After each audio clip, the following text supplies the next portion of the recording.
listening to Dr. Troy Munson with Words of Radiance.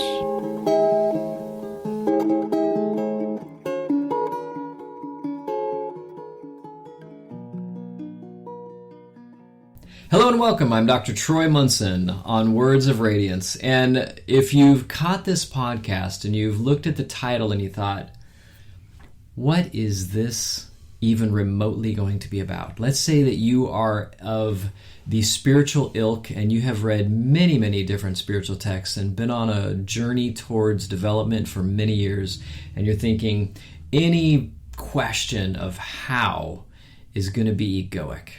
And so what is this guy even going to be talking about? This is actually a podcast for you too.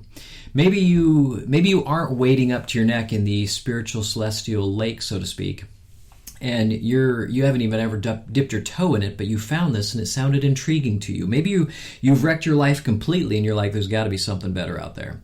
This podcast is for you as well. And so whether you're a weathered, advanced student of spiritual stuff or whether you're just a beginner, sit down, strap in, hold on, because we're gonna get real deep real quick.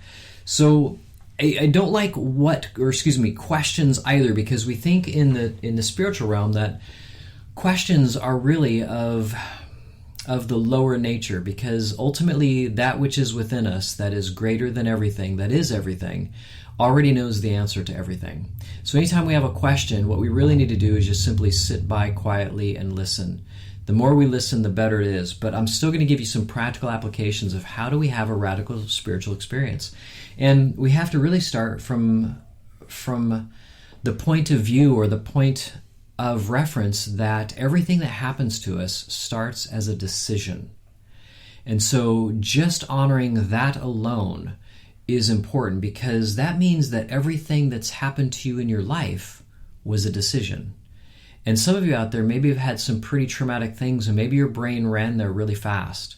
Or maybe some amazing, wonderful things. You're like, really? I decided to win the lottery? Or I decided to lose a parent at early age? Or I decided to lose a child in birth?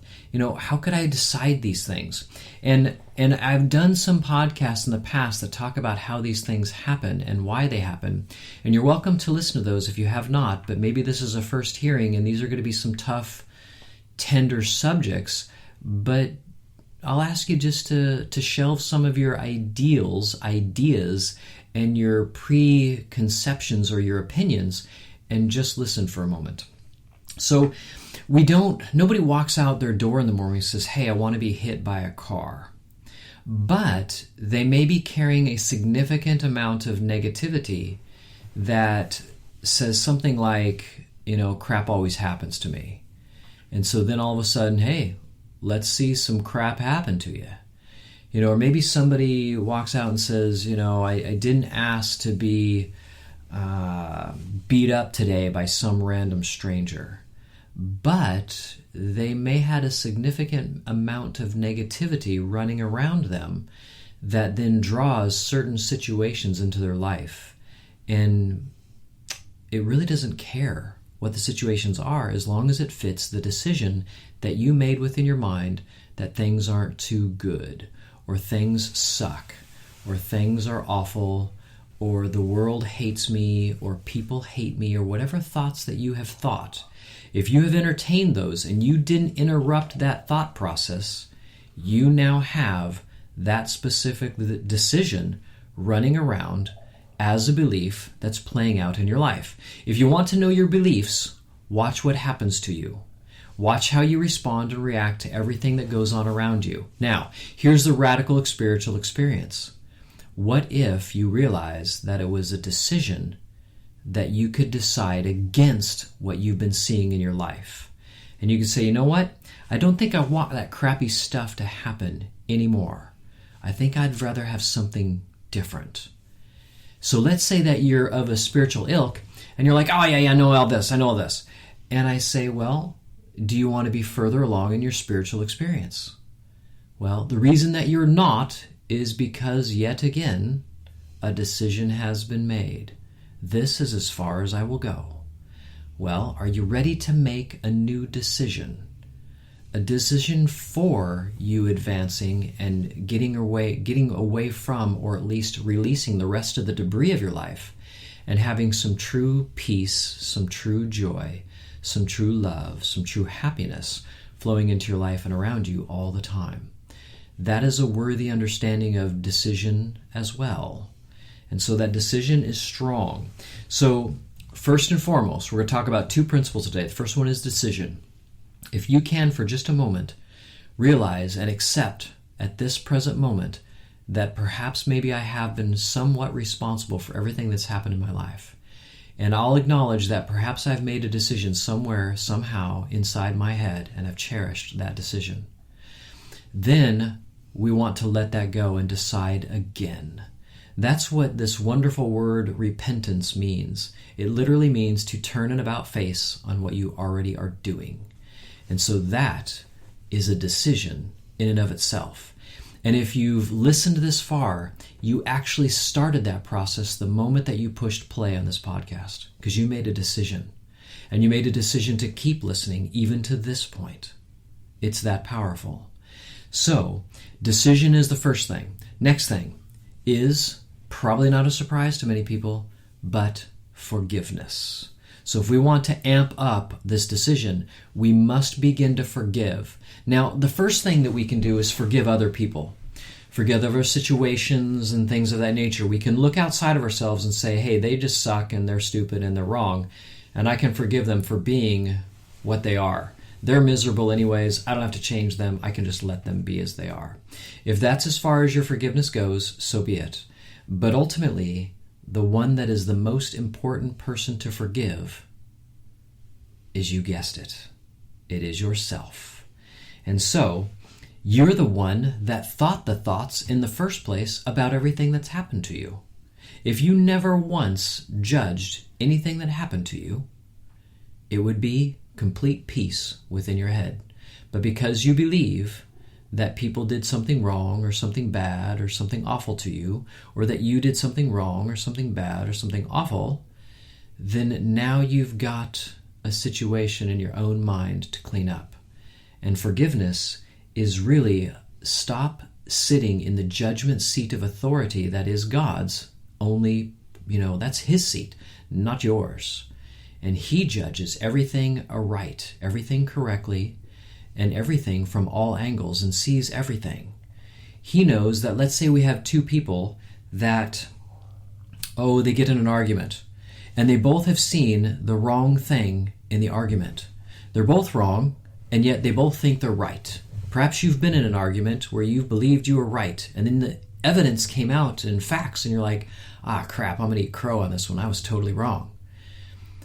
But I'm telling you that anytime that you think less of an individual, you're always going to be wrong. Anytime somebody thinks less of you, they're always going to be wrong. And so the true nature that is you, that is infinite, doesn't have any issues, doesn't have any lacks or limitations.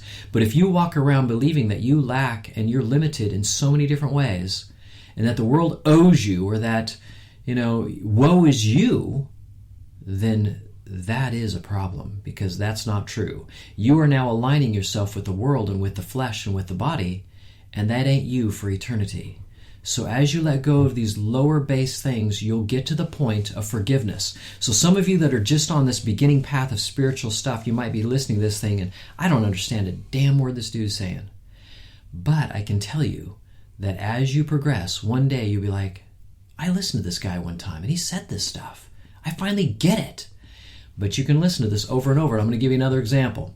Let's say that somebody out there thinks grass is dangerous. If you walk in the grass, you're going to die. Now, I don't think there's anybody out there that would actually think that. But maybe there is somebody. But most of us are going to realize there ain't nothing wrong with grass. Now, you might have some allergies. It might cause some problems. But it ain't dangerous. But if I walk around being absolutely terrified of grass, what does everybody else think of me? Well, you're completely insane. Well, that's about as true a judgment as you could make on most of the world. It is completely insane. If you don't believe me, just look around a little bit. You've probably seen the insanity in many, many different ways. Now, I try to use a fairly innocuous example, something that wouldn't inflame people. I've used them on podcasts before that will inflame people for a certain purpose. But at least you kind of get the idea that you're the one that gets to label everything that happens to you. You're the one that gets to judge everything that happens to you. Doesn't mean you're right, but you do get to judge it if you want. But what happens when you belay or say, you know what, I'm not going to judge anything anymore. I'm going to forgive myself for all the snap judgments I've made about everything and everyone and every situation and every group of people, every nationality, every creed, every size of person. It doesn't matter. I'm going to forgive myself for making those snap judgments. I was just listening to my producer talk about a story about a black man who was followed late at night because he was going in and out of driveways. He was delivering papers. The cop didn't know it and pulled over, and the guy comes unglued. The black guy comes unglued. And what if instead he had no snap judgments and he just simply said, hey, thanks for checking on me, officer. I appreciate you. I appreciate your job. I'm delivering papers. And the cop said, oh, well, awesome. Have a great evening and be safe. And on his way, he would have went. But instead, we make these snap judgments, and now we see danger in every corner, in every crevice, in every car, in every back alley, everywhere. And so thus we've now become fearful about everything. And we've judged everything as harmful and fearful when none of that is literally true. And you say, no, there are people out there dangerous. Okay, we can look at a couple of very extreme examples, and the news loves to pull those things out and parade them around, even though they're incredibly rare. But all the same, your immortal soul is not in danger at all. God guaranteed that the day He created you. Because Spirit, He created you. Life, He created you. Love, He created you. He did not create you for destruction. He did not create you for anything else.